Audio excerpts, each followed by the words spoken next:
Today we're gonna speak about what is a myrrophore. They were specialists in frequency and how to read frequency. And it takes a lot of work. It takes a lifetime to learn that. To learn about your outer body layers, about thought forms, You almost have to be a Sri or a Swami or a high priest or whatever, how you want to call it, because it's a lifetime to learn. Well, Myrrophores knew the alchemy behind the cells and how life worked. So they were very, very high in how to read frequency, how to read sound tones, how to read geometry. They knew a lot about it. It's the secret behind love or life, of course, is all within thought forms. And they knew this. So this was one very important thing. But it was also about dimensions and chakras, and how to learn about that. Because chakras are energy wheels within our body, right? And we have different dimensions into our body. We have the emotional body, we have the physical body, we have the subtle body, we have the causal body, then you have the Atman or the Brahma fields, and however you want to call it. You have many traditions here upon earth, who work with the higher heavens, the lower heavens, or however you want to call it. Well, Myrrophores were specialists in this. And this was an oral tradition from generation to generation, so less was written about it. And this is the thing that I found so special, because a lot of people are starting to remember how to work with oils and how they did it exactly. So one thing how they also did it was with planetary alignment. They knew how the cosmos worked. So there were also astrologers working with sacred womb oil, and they followed the planetary alignment of the sun or the planetary alignment of Venus, or they celebrated sacred days. So they knew so much more about how energy within not our Milky Way, but within our solar system and the planetary alignments worked. But also they knew everything about the elements. And it's one of the most difficult things to learn about elements. Elements: earth, water, fire, wind, ether. It can be in rajas, sattva, tama, or active, passive, and neutral. And then you have also polarities within there. So they knew how that worked, because the oil, for instance, is the water element. But it's also the spiritus continuum is in it. So they knew how to bring back the spirit of the oil into life. So they were alchemists, actually. And in ancient days, they knew how to help transcend the dead. There were actually also midwives, to help transcend. Because in ancient days, like let's say Egypt, the mummification process. And in the tomb of Tutankhamun, they have found a lot of blue lotus oil into the beautiful bottles which were over there. And that blue lotus oil, and he was covered in blue lotus oil, but the Romans and the Greek did this with roses. So, because they believed that has the highest frequency.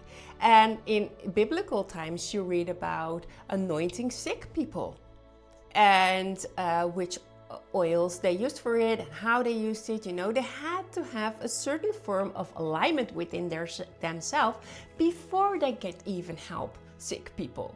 So, and it's not only for dead and sick people, because we are alive here, right? And we need to know how to live. So it was also how to bring your entire body back into alignment.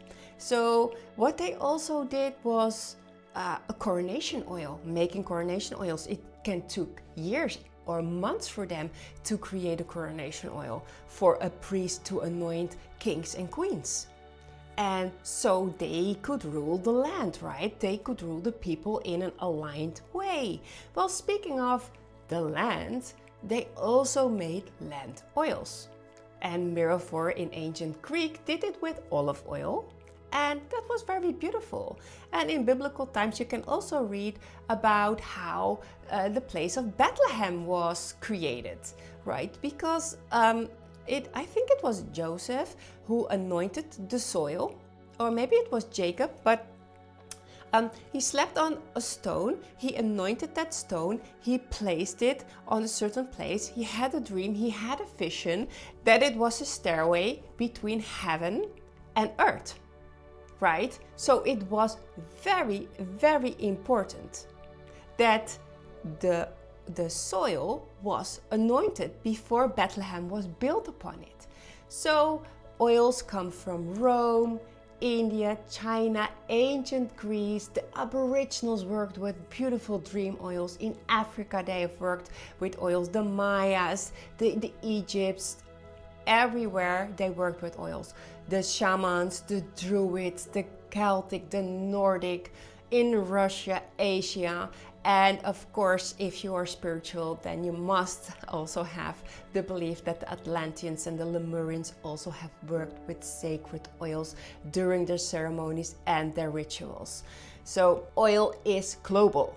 Oil is for everybody. Anointing is for everybody. It is not for one religion or for one specific country or for one specific way of living. It is for everybody. They are here to guide everybody who is alive here upon this planet. And this planet is inviting, and the oils are inviting us to follow the stream of the cosmos. Yes, our cosmos. So we can follow the alignment of Venus or the Sun or another planetary special alignment and then create beautiful oils. They did it in ancient times. Because what they want is bring back alignment within your 12-strand DNA cells. To bring back the spirituous continuum that is within there, to amplify it and bring awareness and guidance back. This is what they did. This was their work. And in the end, it is all about grow above all your thought forms. Open up and connect. You know, do your ritual and feel enlightened, you know, above the polarities. This is in the end what they learned. And one of the greatest myrrophores of all, where is written about, because there is less written about myrrophores, because it was an oral tradition again, was Mother Mary. And she trained Mary Magdalene. And Hathor, therefore, was also a myrrophore, and Isis, and Aphrodite. Well, there are many more myrrophores, many for more shamans where is nothing written about it. But what I want to tell is it is everywhere. So it is above religion. It is for everybody. And this is something that I found very important because I like to follow more live streams and druidic live streams, way of living, or the Cathars, or biblical sometimes, you know, but then Mary Magdalene, that was before that, or Egyptian or India. So I like to taste many ways how they did it, you know, and it was a lifetime training for the temple sisters, Mother Mary or Hathor. You know, she lived in the Dendra, Hathor, and she had the oil back with her. You can see it in many statues. They were master healers. And I'm very happy with Egypt because they have a lot of written about it in their ancient tombs. So, and yeah, it was get passed down from generation to generation. But I honestly believe that this information is coming down into the morphogenetic field of our earth again. And this is something that, yeah, I strongly feel it. And in the end, you know, the oils, I felt that the oils want to connect to the womb chakra again. It is, despite if you are masculine or feminine, we all have a womb chakra. And the thing that the oils want to tell us, but also help Mother Earth with, is to crack the hidden layers and open up the the seat of contention, or the seat, you know, with the spiritus continuum within there, to crack and open up all those layers, all those timelines, all those possibilities, the chakras that are within us, to push through, to break through all blockages, to be master of the mind, to be a master healer within your mind. And what did they do use for it?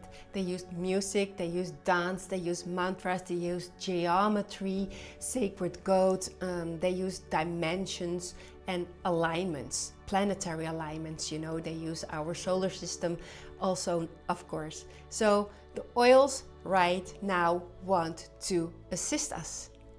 This is the message that they want to give us. And in ancient days, they used, for instance, sistrums with sacred sound tones, and sound bowls maybe, and drums, and all that sort of beautiful, their voices, their mantras, they used a lot. And what I strongly feel, that there are a lot of Myrrophores are awakening right now. And sometimes if you feel attractive to this information, then there is a Myrrophore in the shell being born within you. I really sense that if you are attracted to this information. And what the oils want to do is to anchor in our energy. You know, they want to do it slowly, very slowly. You cannot meditate in one day for 2 hours. You have to build it up very, very slowly. And you have to get to understand their language without the mind interfering. So this is what we truly want, right? So the oils are inviting us to go on a journey with them, with the planetary alignments, and we want to remember this again. It is my passion to bring it back online. So therefore, I would like to invite you to follow the next lessons and see and try for yourself if the oil speaks to you, if the oil wants to work with you, and if all that sacred knowledge that you had maybe in previous lifetimes that you start to remember this again. So let me know if you want to follow this, or feel for yourself deep in your heart if you want to follow this alignment, if you want to follow this journey, this planetary alignment with the oils. And Mary Magdalene, that is the one who was written about the most, and she was the embodiment of the myrrh. To come back to who was a Myrrophore, or what is a Myrrophore? Well, Mary Magdalene and Mother Mary were the embodiment of this, you know, for as far as we know and as we can go back into our history. And they wanted to help us. They had so much secret knowledge, and all that knowledge to get back to source, or to get yourself back into alignment, is Christ knowledge. It's Christ crystal knowledge. And that means anointed knowledge. Did you know that the word Christ or crystal means anointed? Well, it is. So in this way, they used the umbilical cord to connect back to source from our womb. And this is why I have an amazing program called Follow the Sacred Womb Oils, in a beautiful journey with planetary alignments, and especially all about Venus, which goes in a different element every month. And now you know what a Myrrophore is, and I hope you can get your Myrrophore within the core of your cell, within the essence of your cell, awakened, back online again, so you can illuminate all the information that is within the oil and the oils that want to guide you. So thank you so much, and now you know what a Myrrophore is.